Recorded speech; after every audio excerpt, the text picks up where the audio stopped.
Hi guys, isang mapagpalang araw sa inyong lahat. Ito nga at ihahatid na natin si Kuya Tisoy at si Aling Tisay sa school. Ayan nga at inuna ko si Kuya Tisoy kasi si Aling Tisay naman, ayun lang yung room niya tsaka daladala ko din naman yung other na gamit niya. So after natin maihatid si Kuya, tutulong naman tayo ditong magdamo-damo sa ating mini garden. Ayan nga sila Ate Monica, Ate Donna ay busy-busy na. Lalo naman tong Marshitis ko. Araw ng kanyang dileg. So ayan, busy-busy ang lola mo, nagdidileg. Baka naman malunod na yung mga bawang niyan. Ay nako, ang person busy sa pagdadamo, hindi makalingon. At ayan nga ang ating mga ibang kananay na napakasisipag. Maraming salamat sa inyo sa lagi niyong pagsuporta sa ating mini garden. At ito na nga ang aming presidente. Late na naman. Magtaka kayo pag maaga yan. O diba? At ayan nga, kanyang sinasabi, siya'y bagong ligo raw, o diba? Ang cute talaga ni Marcy. At yun nga si Nanay Lloyd, ang napakasipag, bunot ng bunot.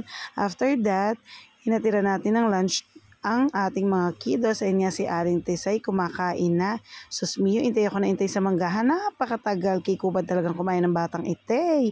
At ayun, binilang ko siya ng shake. Naku, masarap daw, pero bakit ganun yata kumukuntang noo? Parang hindi nasarapan.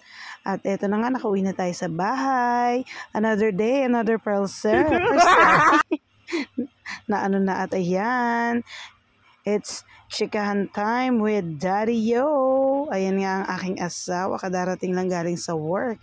So chika-chika, niloloko ko siya dyan. Sabi ko, ba't parang ang gwapo mo ata ngayon? Halika kakot patingin. Naku, nagtago na. Niloloko ko lang daw siya. Ayan nga, dire-diretso. Sus mio. May ano. After nyan, uwi ang time na. At yan ang mga kiddos na makukulit. Ayan, hinayaan ko muna sila maglaro. Kasi isa lang naman ang assignment ni Aling Tisay. Si Kuya Tisoy naman, o diba nagtutwerk pa si Marcos dyan. Ang kulit talaga ni Marcos eh.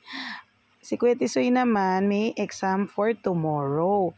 So sabi ko, saglit lang, mag-play muna sila. Diba ang kulit talaga ni Marcos? Ang galing pala sumayo ni Marcos eh. Ayan, kasama din yung mga kaklase ni Kuya. So ayan ang mga kaklase ni Aling Tisay, o diba? Pati sila Kuya sumali na din, nakikigulo. Enjoy na enjoy yung mga kiddos.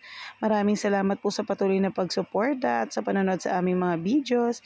Ingat po kayo palagi. God bless you all. Bye-bye guys!